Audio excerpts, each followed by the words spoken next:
Okay, I think we have something here. I think we got I think we may have this figured out. Let's just see. Wally, let me know when you're in here, brother.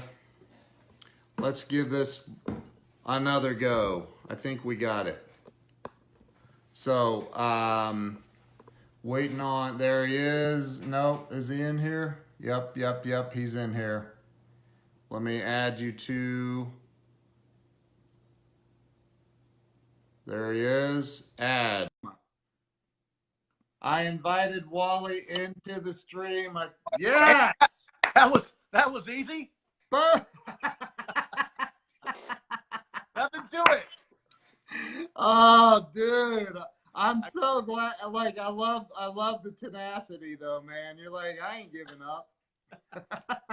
I apologize. I got some glare in that window right there. I can probably go shut that curtain if it's too bad. If not, Nah, dude, it's great. It's perfect. no worse than the glare here, I guess.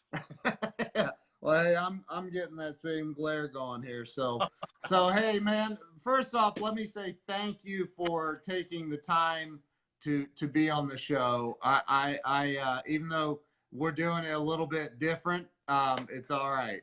It works, man. It works. Cool. So thank you. I appreciate you, man. Likewise, Ken. Thanks for having me on, and congratulations on all your success and your new endeavors this last year. And I'm happy to be on, man. Thank you. So this show, as I told you, it's about helping people have a breakthrough. And I'm a recovered alcoholic with 16 years sober. Wow. And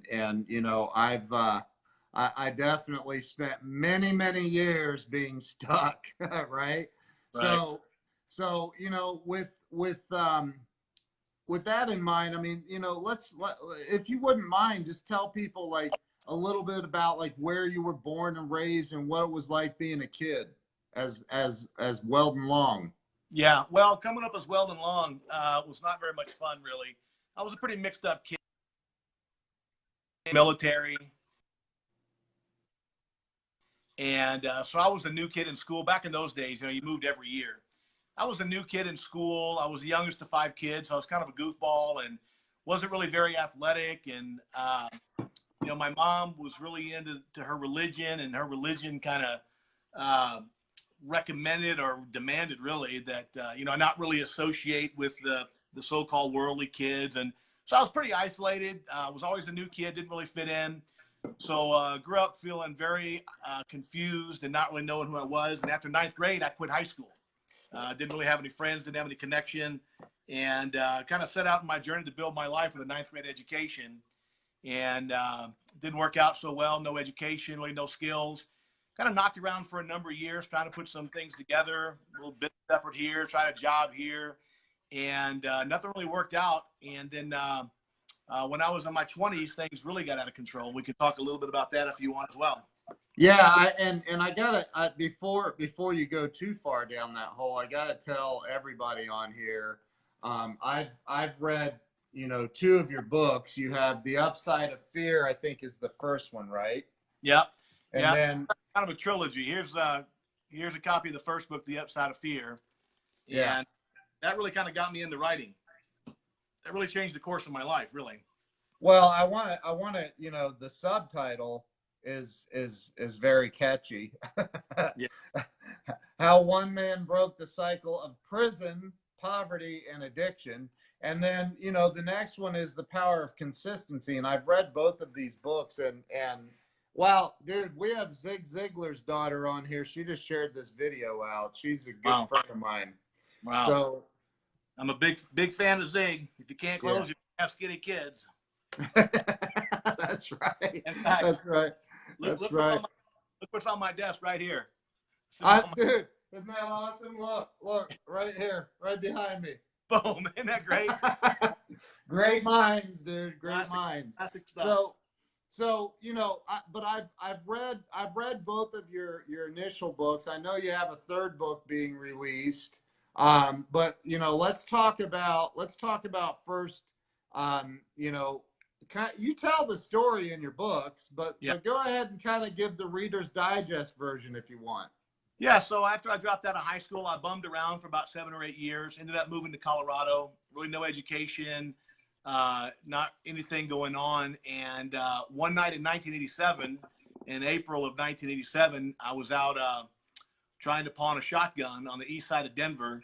Couldn't pawn a shotgun. I was trying to get rent money and food money, and ended up picking up a guy hitchhiking. He and I rode around smoking cocaine for a couple of hours.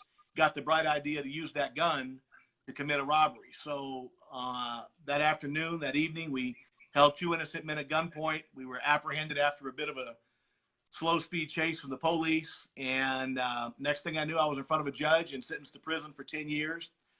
I served 4.5 years. I got out at 27. 27 years old. I'm still a 9th grade high school dropout. Still a punk and a loser. Now I'm a convicted felon to boot, so not many opportunities, or at least that's what I thought at the time. Ended up hooking up with some guys I met in the joint. Went back to prison again 2 years later on gun charges and some other stuff. Did 2 more years, got out again. Now I'm 30 years old in the story, 2-time convicted felon. No education, no hope, no future. Ended up getting involved in some illegal telemarketing, and that went well for about 18 months until the FBI walked in one day and ended up getting indicted on federal money laundering and mail fraud charges and going to the federal penitentiary for 7 years. And but it was during that last trip, it's funny, my meditation this morning was on gratitude and embracing every bad thing, every good thing as a blessing. And of course, when I look back on my life, as bad as it seems, everything that happened, it was that final trip to prison where I finally had my wake-up call, and that completely changed everything. We can talk more about that transformation, but 7 years later, I walked out of prison. Within 5 years, I built an Inc. 5000 company, over $20 million in revenue. I sold that company. I wrote that first book, The Upside of Fear.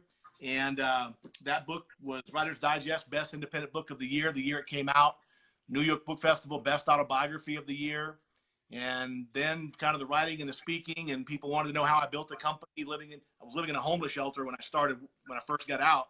And so just my career has taken off from the books to speaking and all that business since 2003. So it's hard to believe, 2003, 15 years ago, I was living in a homeless shelter. Here Wow. where I live today, just about 7 miles away. Wow. And I've seen your Ferrari, I've seen the Range Rovers, I've seen like you're and don't you have a house in Hawaii as well? I did for many, many years. That was a dream of mine. I sold it a few years ago. Oh, okay. But looking for another one in Southern California. Just so far from Denver. I live in Colorado. From Denver, it's an 8-hour flight. And it's kind of tough I'm working so much now, to be honest with you, Ken. I don't have the time. I used to go out there for 2 or 3 weeks, 5 weeks at a time.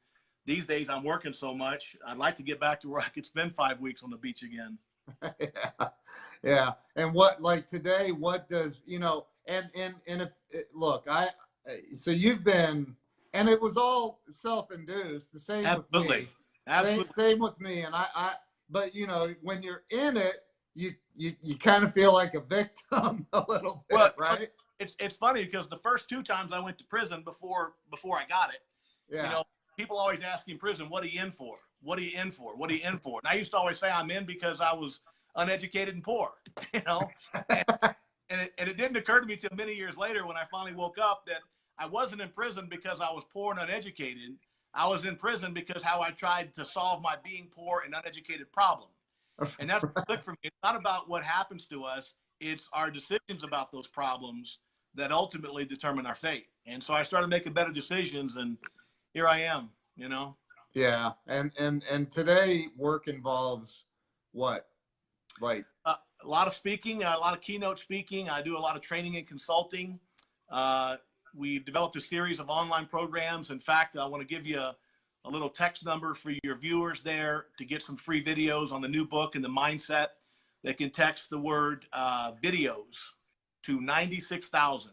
96,000, text the word videos. They'll get instructions. I did a 45-minute video series on how to apply the mindset and consistency selling into your life and business. It's about a 45-minute program. We're giving it away free. All you got to do is text that to 9600 videos and you'll get the stuff. 96,000? Yeah, 96,000. Yeah. 96,000. Good, yeah, good. Screen I see. So, yeah. Cool. So let me ask you this. I don't know if you personally experienced this or not, but I grew up incredibly poor, and in an incredibly poor house, and I went through, all the same, not all the same stuff. Never been to prison, yet. I want to knock on wood or something, right? But I want to say that, like, when somebody comes to you and they're stuck, or they're feeling sorry for themselves, or all of the stuff that we all as human beings go through, what kind of do you find it hard to be sympathetic or empathetic at times? Well, that's a great question, Ken. And my wife last year for Christmas bought me 5 books on the subject of empathy. And wow, there's a message. hey, the good news is she saved me some money, because I'm going to re-gift them and give them to somebody else. But here's the thing. Maybe I'll send one to you. Maybe you need it. But here's the thing. I subscribe to Emerson's philosophy. Regret calamity only if you can thereby help the sufferer. What that means to me is if someone comes to me with a problem, a bad situation, and they want to solve it, and they're willing to work to solve it, I'm all in. What I can't deal with is people come to me with a problem with no desire, no intention to fix it. They simply want the gratification of feeling sorry for themselves. I can't deal with that. My wife looks at that as a lack of empathy. I work with a lot of people, donate a lot of my time and a lot of my money to people who need it. But it's people who are seriously committed to changing the process. So I don't think that I lack empathy. I do sometimes struggle with people, their perspective on problems. I live in this Broadmoor community here in Colorado Springs, and we have a lot of wealthy friends, and it's amazing to me that can get the things that can get people down and upset. Yeah. So I can't always identify with those problems, because I know what real suffering feels like. But if you're willing to solve it, I'm all in. By the way, when I do meet with somebody who's serious about wanting to get their act together, change their business, change their life, whatever it is, the first thing I do is encourage them to read a book called Man's Search for Meaning, by Viktor Frankl. And that book talks about finding significance and purpose and meaning in your suffering. When you can look at a bad situation, divorce, bankruptcy, maybe a health problem, whatever it is, financial problem, business problem, when you can look at it as, Napoleon Hill would have said, if he were here, the seed of equivalent benefit. What's the value in this lesson? And it's the same thing that Viktor Frankl talked about. When you can find the purpose in your suffering, the meaning and significance in your pain, it doesn't become as painful. When I was going through prison, I read that. I'm like, this isn't so bad. There's going to be some purpose for this someday. But as long as you're just in suffering and just wallowing in the suffering with no understanding of the benefit of it, then it becomes really, really difficult suffering. And you can get stuck there real easy. Bad things happen. We get in bad moods. But if you stay there, that bad mood turns into a bad attitude. Yep. And if you continue to stay there, eventually it turns into a bad person. You got to get out of those situations, find the benefit, and do everything in your power to make better decisions to get out of it. Dude, that's one of the best books, if not the best book ever written on like, that's one of my favorite books. Yeah. I've read it multiple times. And I reference it a lot when I'm talking to people, like, dude, this guy literally watched his entire family be slaughtered in front of his own eyes, and came out and created logotherapy after being freed from Auschwitz, well, from the last death camp he was in. It's an incredible book. And so, I want to talk a little bit about the, because I know that you focus a lot on mindset. Like you had a significant shift in mindset, and I can't quote you because I don't remember it, but you said basically you were in your last whatever it's called, stint in prison. You said you had it was an awakening almost. Yeah, an epiphany, a moment of clarity, whatever you want to call it. It was June 10th of 1996. I remember it very clearly, because on June 6th of 1996, I was in federal prison. I'd already done 6.5 years state time. Now I was in federal prison, starting a fresh 7 years. We called it a bit instead of a stint, a bit, just so you know. Oh, it's a bit. It's funny because one of the things we say in prison is, you're on the yard. If you're in prison, like what yard were you on? In other words, what prison were you in? And a couple of years ago, my stepdaughter, she's about 12, playing in the backyard. My wife says, "Look at Skylar, she's out there on the yard." I'm like, "No, baby, she's in the yard, not on the yard." A huge difference. Let's pray she's never on the yard. But Yeah. so in June 10th, I was on the yard in a federal detention center, and a cop walked in and told me to call home. And I learned that my father had unexpectedly passed away at 59 years old. And when I realized that my dad went to his grave knowing me as a thief and a crook and a punk and a liar, I made a decision I was going to change the course of my life. And, really it happened very quickly in terms of the decision. It took a long time to do it, but it was an instant decision. Like, I can't live like this anymore. At the time, I had fathered a son while I was out on parole. He was 3 years old. I didn't know my son. So I decided I was going to be the son I should have been to my father, and I was going to be the father that I needed to be to my son. And I made the decision to change the course of my life. And I began to read and study. And one of the first things that I studied about and read about, I remember reading a quote from Friedrich Nietzsche. Nietzsche said, "We attract that which we fear." And I thought for a second that was just, nonsense. So I kind of discarded it. A couple of months later, I'm reading in the Bible, and I come across a scripture in Job. And Job says, "Father, that which I have feared has come upon me." I'm like, well, that's interesting, because Job was a godly man. Yeah. Nietzsche was an atheist, separated by a couple of thousand years, several thousand years.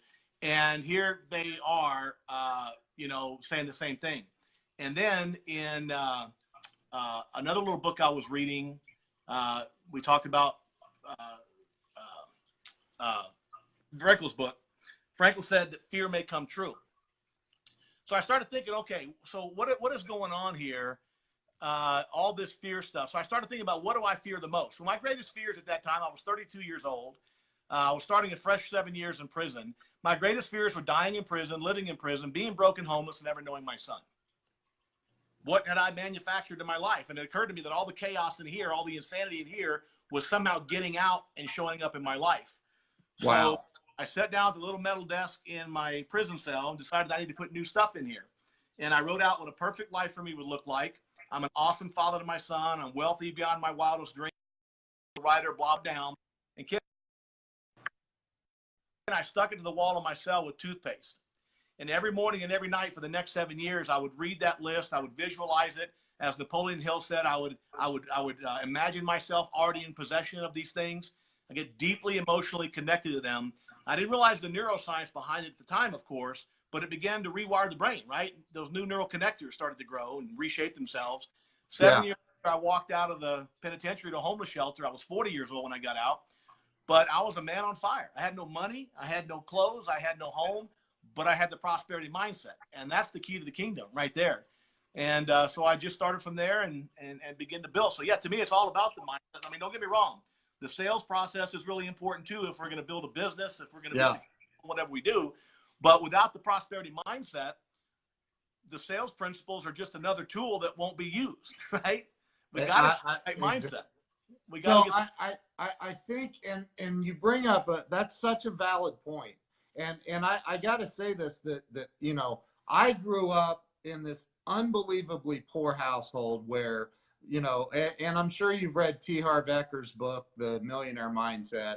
And, like there's this, it's like, I know people, and I'm thinking of a couple of examples, and I won't call them out because some of them are family members, but I know people that could hit the lottery and immediately go into this fear of, oh my God, I got to pay all these taxes, and oh, what am I going to do with all this money? And so I think that there's this automatic side of a lot of people, that immediately push money away without even realizing they're doing it. Hey, Ken, check this out. So you talked about reading Man's Search for Meaning several times. I've got a couple of books that I reread every few years. 7 Habits is one of them. But I started a new one this morning. This is going to make you laugh. I'm going to take you on a little time trip backwards, right? But for some reason, yesterday morning, I was meditating, and a book jumped to my mind, a book that I had not even looked at. I don't know how many years, but I knew I had a copy in my library back here somewhere. And so I decided to start reading Awaken the Giant Within. Oh my God, I'm looking at it. It's right there. I love that book, man. Yeah. And so one of the things that Tony Robbins talks about in that book, he talks about the exact person that you're thinking about. If you don't think it's possible, right? In other words, if your beliefs, your limiting beliefs are such that it can never happen for me, I can never lose the weight, I can never meet the right person, I can never make that kind of money, then obviously you're never going to do it because you're never going to put the time in to even try to do it. So it's funny because that's what you said. There are those people that have the uncanny ability to find the cloud in every silver lining, right? And you can't pick your family, Ken. You can't pick your family. You're stuck with it. Right. But I mean, what do you say? Like, you know, one of my biggest challenges in life is trying to get people to be something different than they are. Right. Like, mm-hmm. you know, and so what do you say? Because I mean, I distance myself from the people that drag me down like that. Right. So, but what do you say to somebody that you love, that you care about? Like, man, you got to get your mindset right. If you don't fix that, you're going to keep pushing money away. You're going to keep pushing all of the good stuff in life away. How do you get through to that person? Well, a couple things jump out. Number one, I'm reminded of an Emerson quote that our actions speak so loudly people can't hear what we say. And I remember in 1996 when my father died, I began reading, studying, meditating, writing everything out, committing myself to a certain set of values and committing myself to the work to build this life. I remember after a year or two, I got so confident, I wanted everyone else to know it. And so I started telling everybody, now I'm in prison, and I'm trying to tell my brothers all this stuff. I'm trying to tell people, the people that I've disappointed, lied, and betrayed for my entire life, now all of a sudden, I got the Holy Ghost, and I'm getting all the self-righteous, sanctimonious bullshit, and I'm going to tell you how the cow ate the cabbage, right? And I realized very quickly that was not a very effective approach. I remember reading a book, I can't think of the name of it now, Norman Vincent Peale, The Power of Positive Thinking. Yeah. And in that book, Dr. Peale said, there's only one thing that can vindicate you, and I actually think there's two things that can vindicate you. But Dr. Norman Vincent Peale said, God can vindicate you and only God. And I would add to that time, proof, right?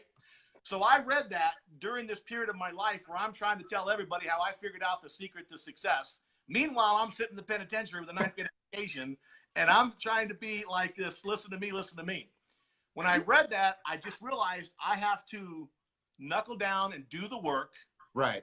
Let my actions speak so loudly I don't have to hear what they say. And an amazing thing happened, Ken. Years later, I walked out of prison. I built these companies, and my brothers, my family, the same people that I was always trying to convince and I stopped trying to convince, they started seeing the results in my life. And before I knew it, my brothers were coming to me, and they're older than me, right? More experienced, just a lot of smart guys. And just Saturday, one of my brothers called me about a business decision he's making. He goes, hey, man, I just got to get your 2 cents on this because I really respect your opinion. And I was like, man, halftime's changed, right? But the key is that you convince the people around you. And I hear this a lot, and I bet you do too, Ken. People will come to me and say, hey, man, I am totally into this. I'm making these changes. I'm doing this stuff, but I can't get my wife or I can't get my husband on board. And I just tell them, listen, I tell them what I just said about time and God vindicating them. And I tell them, just do the work. Let your actions speak so loudly. You don't have to say a single friggin' word. That right. Is how you convince them. Because the one thing I've learned raising kids and just working with people, until someone comes and asks for your opinion, they don't want your opinion, right? When they want it, they'll ask. When the teacher is ready, the student or whatever it is, you know. Yeah. So that's my. So I think, and I remember hearing a guy, a comedian in recovery. His name's Mark Lundholm, great funny guy, and he says in one of his skits, he's like, I'm not gonna swear because I'm just not gonna swear, but he says, because he swears when he says this, but he says, you know why they say opinions are like buttholes? But he doesn't say it's because I don't want to hear yours. So like, right?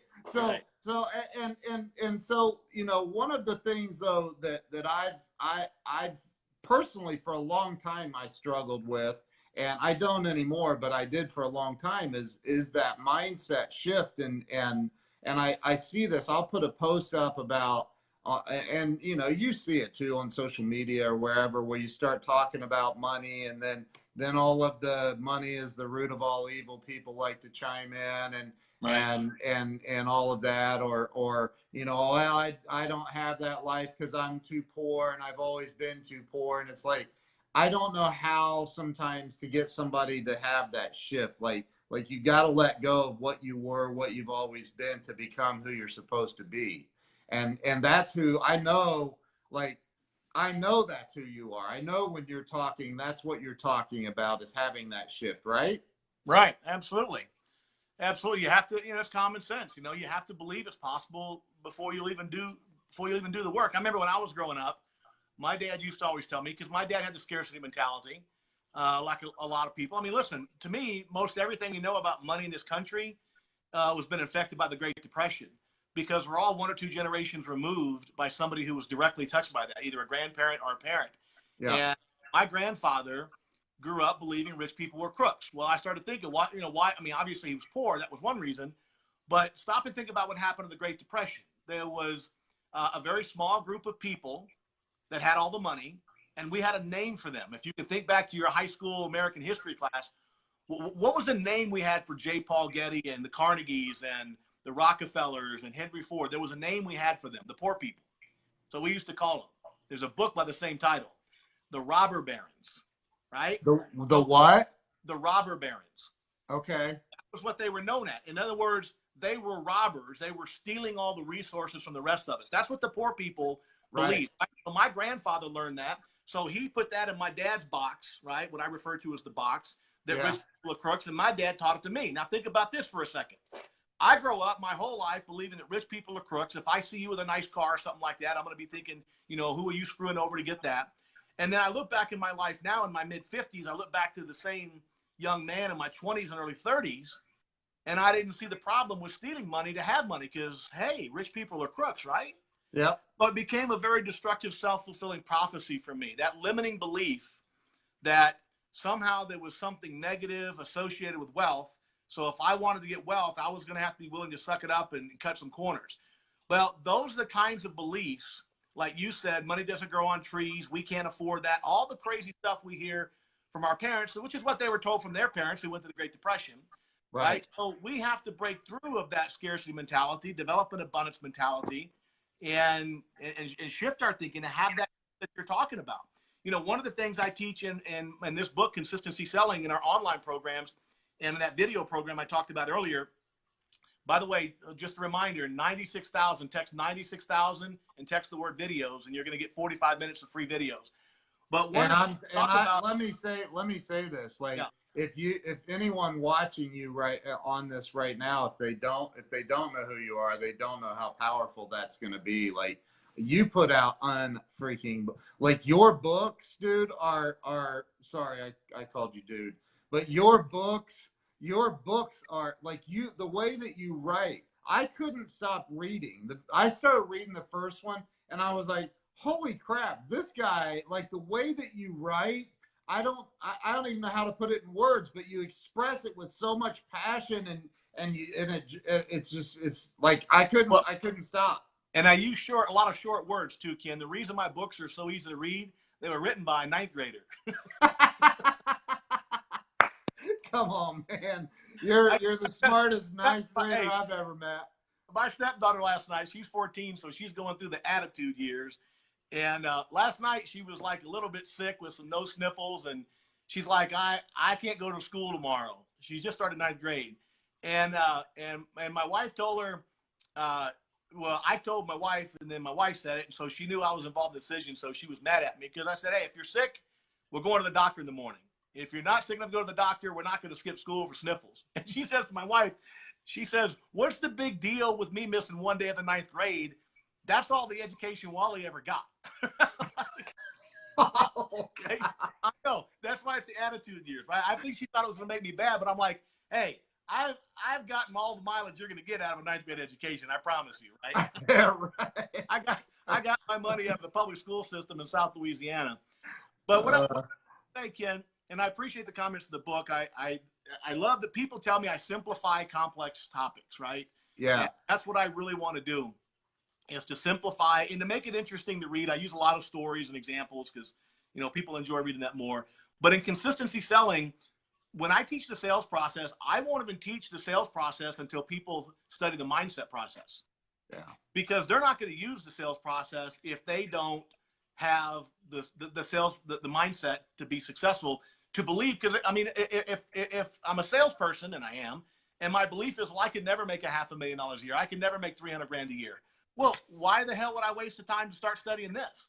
I got to get you believing these things are possible before we're even able to move on to the next stage of, you know, okay, now here's what you got to do. I first got to get you to believe it's possible, right? So, yeah. Is that what so this book is about, that you're getting the mindset right first? Well, that's what POC was really about. The subtitle on this book is Prosperity Mindset Training for Sales and Business Professionals, right? So this is the mindset, and this is the actual process, right? Okay. By the way, I mentioned to you Stephen Covey, The 7 Habits of Highly Effective People.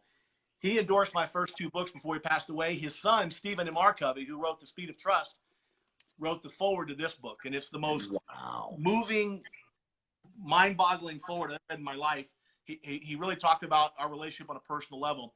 But this book, so the three videos, that 45-minute video series I was talking about, it's mindset and sales. So it's about the mindset first.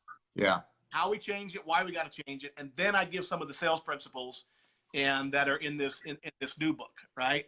So text. Now let me ask you this, because I read, and I'm a pretty transparent person, so I did not finish the book, The 7 Habits of Highly Effective People, and I don't know why. I started it, and I know I have it. Maybe I don't have it anymore. I don't know, but I just didn't get all the way through it. Something stopped me, and I don't know what. Because when I love a book, I go all in, man. I can't stop.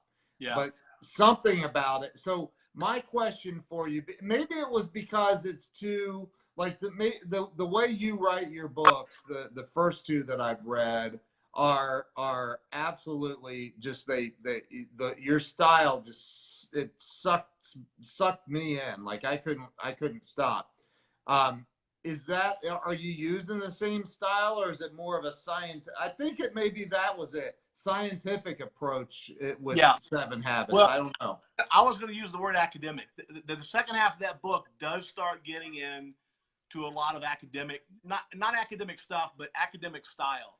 Okay. You know, Dr. Covey was a PhD. He went to Harvard University. He was a professor at BYU. So he spoke in very academic, way. Yeah. My way is, more from the street level, just telling stories, to try to make my points. And I don't have the intellectual firepower to talk about things on some super high intellectual. It's funny because this book got so many good reviews on Amazon, but there was one, the guy said, there's no science here, blah, blah, blah. And this other guy who turned out to be a PhD and a clinical psychologist jumped in and said, that's why the book's so good. No academic. He's like, I've been teaching the academic side for 30 years and nobody wants to hear me. Right. The reason that people listen is because it's very, very simple. And again, I use a lot of stories and examples. I don't know. It's just, who knows? I don't even know what my style is. I write every word myself. I just write it out how it makes sense to me. And the editors clean it up, of course. But I just write it out how it makes sense to me. If it makes sense to me, then I think it'll make sense to other people, because I have to have things explained to me, like break it down for me. Right. So I can digest it. And I don't think my books overwhelm anybody. Right. Well, and I think, but again, I may not be able to recall your books word for word, but I can definitely recall the feeling that it gave me and what it did as far as pushing me. And that's just my personal experience. I've seen the reviews, like you've got, I can see it right here on my screen next to me. You've got a ton of reviews. So, and they're all good, most of them. But you know, so my thing is how do you get somebody? Because you're right, I agree with you. It's like picking up the book Secrets of Closing the Sale by Zig Ziglar that we both just held up, right?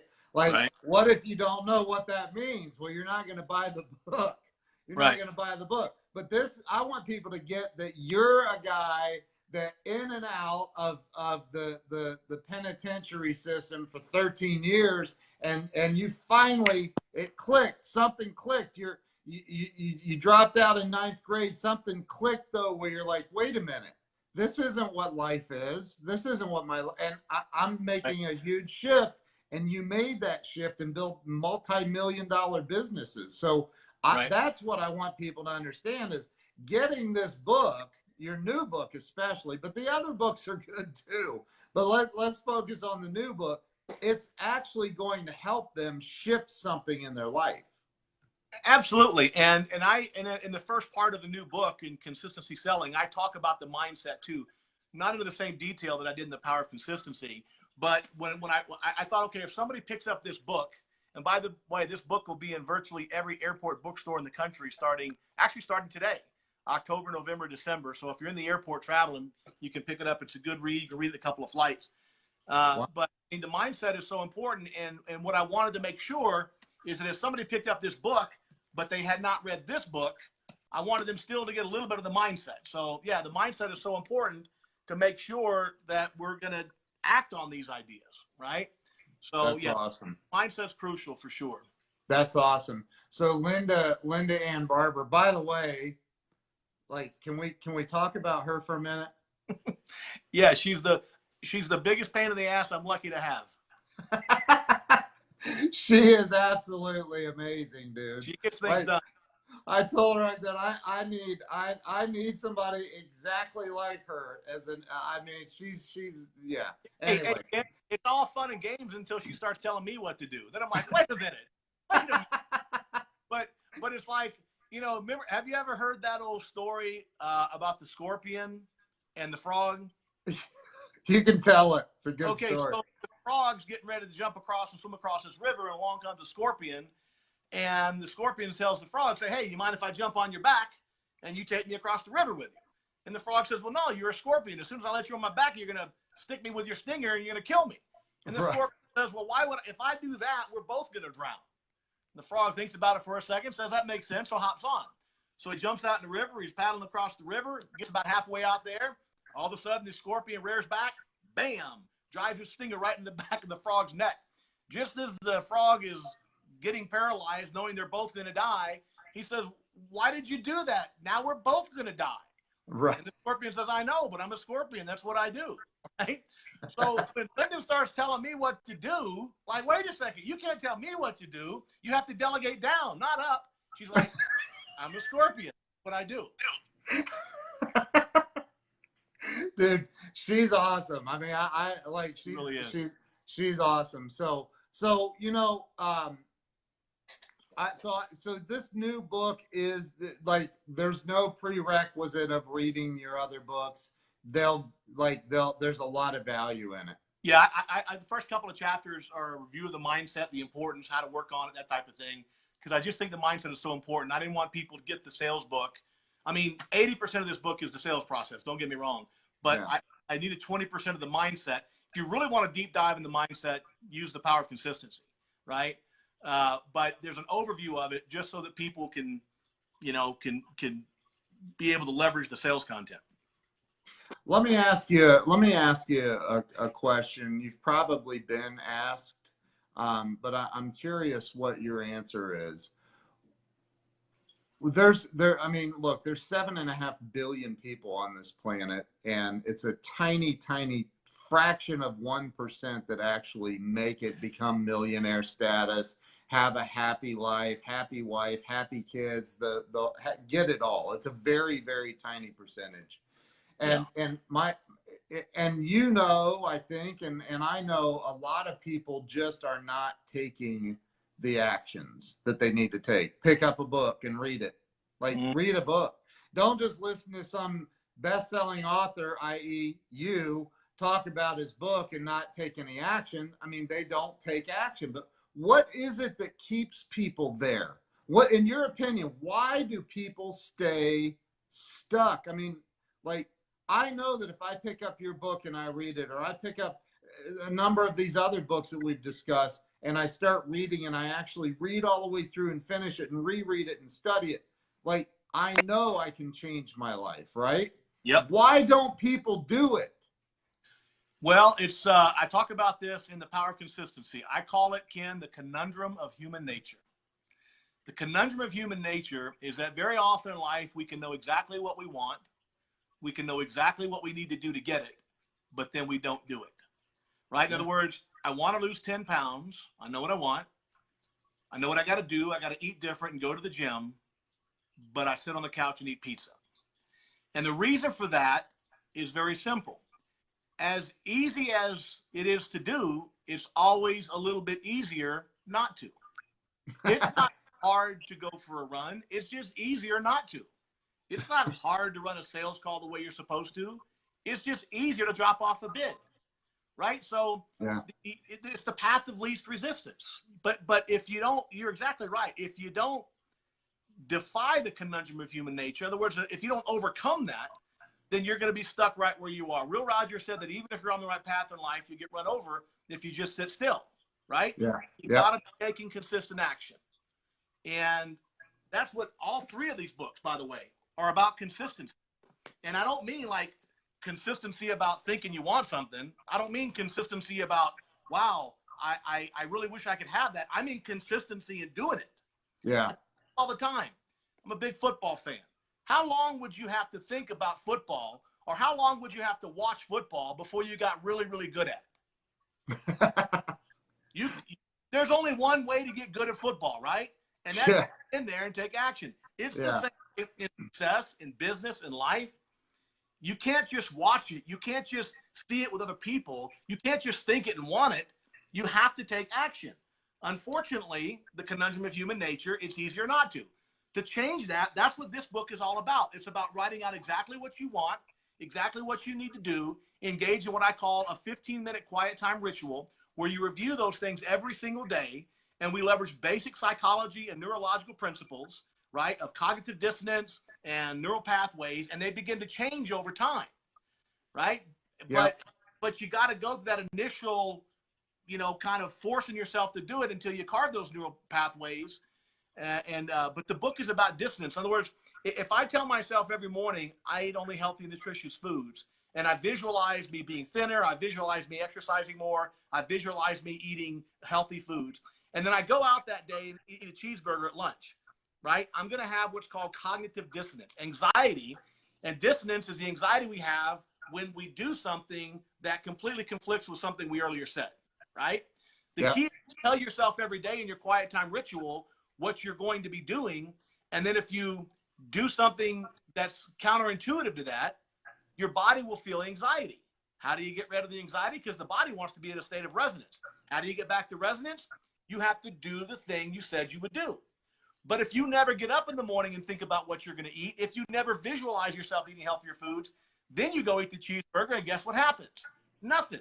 Because there's no accountability. You never said you were going to do anything different. Right. So the formula is right here. The formula to defy the conundrum of human nature is right here in this book. Yep, it is. I agree. So, and what? So your name is Weldon Long, but a lot of people call you Wally. Yeah. Which do you prefer? Well, it's funny. You got a minute for another great story? Yeah. So I was born Weldon Willard Long, named after both grandfathers. I'm like, 6, 8, 10 pounds, whatever. Weldon Willard's kind of a heavy name for a baby, right? So my mom started calling me Wally, right? And of course that stuck, and everybody called me Wally my whole life. My sister, who was 2 years older than me, she used to always tell me as we got older. And when I went to prison, she was an attorney. She actually was a prosecutor, and she was always trying to help me out, and she always stayed in touch with me, and she was always supporting me. She'd always tell me, she goes, one of these days, the world's going to start calling you Weldon. And when they start calling you Weldon, you will know you have gotten your act together, right? It always stuck in my head. She said that for many, many years. 2003, I get out of prison. start building my company. A year and a half after I get out, my sister dies. She commits suicide due to her alcohol and drug addiction. Brilliant girl, beautiful girl, chemical dependency, all kind of issues, depression issues. She commits. Wow. It was devastating for all of us. Right? Oh my God. A few years later, my first book comes out, this little guy right here, and the publisher sends me a box of books. I rip open the box of books, so excited to see the book, but the only thing I could see was Weldon Long on there. It was the first time anybody had referred to me as Weldon. When this book came out, I don't know, how old was I, 45, something like that, 46, and no one had ever called me Weldon before. And wow. so when I saw that book, all I could think about, I started crying. Everybody thought I was crying about the book. I was like, no, she always said one day this would happen. Wow. And so professionally, since then, everyone's always called me Weldon because that's how people meet me. But most of my friends and acquaintances call me Wally in an informal setting. But if you're Googling me because you want to buy my shit, Google Weldon. My wife just said, and I honestly don't think I ever bought the hardback version of your books. If I did, I don't know where they are. I know I read them on Kindle, but my wife wants to read your book now. So we'll be sure Linda will send you some books. Oh, dude, I can buy some, but listen, man, I am beyond grateful that you know, you and I are a lot alike, and I've meditated every day of my life for the last 15 plus years, man, and people that don't get that don't get it. Like, you don't understand the power. That's one of the most powerful, life-changing things I've done is just, and there's no learning. People are like, how do you meditate? Like, there's no, like, you just do. Right. And it just happens. So I got to tell you something, Ken, real quick. So I'm gonna be on this show on MSNBC in November. It's called Your Business. Comes on early Saturday and Sunday mornings. It's a 30-minute show hosted by JJ Ramberg, and she interviews small business people, and she's going to have talk about the book and all that stuff. So I've been watching the show a lot, and I was watching it a couple of weekends ago, and she was profiling this company called iScape. It's an app for meditation. What's it called? iScape. I think iScape? like the letter I, like iScape. Yeah. Right? And this guy in New York started it. He had this meditation studio. He wanted to scale, so he had to come up with an app. And so I thought, well, I do a lot of meditation, but I'll buy it just to see. It's so awesome. It's like $3 a month or something. Really? And it has all these guided meditations. You tap the topic, you tap the length of time you want to go, and the music, the guided meditations, everything, the breathing, the affirmations, the incantations, the mantras. It's like no one can say they don't know how to meditate anymore. Well, and there's a Dr. Wayne Dyer is one of my favorite authors, and he wrote a phenomenal book called There's a Spiritual Solution to Every Problem. Yeah. And it's one of my favorite books, and again, one of those books that you read over and over and over, but and I think he referenced it, and he has a meditation thing that he did as well, but it's just something where I learned a long time ago, you got to go to that quiet place and focus on the goals and all the stuff that you're talking about, man. Like, it's incredible. Your book, I can't wait to get this newest book, man. That's awesome. So today's the day that it went on sale. Yep. You read that book, you learn how to be selling like a felon. Dude, that's awesome. That's so awesome. So what's the, and it's text the keyword videos, plural? Either one, video or videos, to 96,000, or go to weldonlong.com, and there's a big old orange button. You can click there and get the same 3 videos. You can't miss it. Awesome. You can buy the books through Amazon. If you go to my site to get them, it just links you right through to Amazon because they do all the fulfillment anyway. So very easy to find, very easy to get. Dude, that's so awesome. Thank you so much for taking the time to be on here. I'm so excited for your new book. Let's everybody go get a copy of his book. Let's get him to the bestseller list on this one too. Awesome. Dude, you rock. Thank you so much. Thank you so much, Ken. Pleasure talking with you, my friend. I appreciate you. Have a good day. All righty. All right. Bye-bye.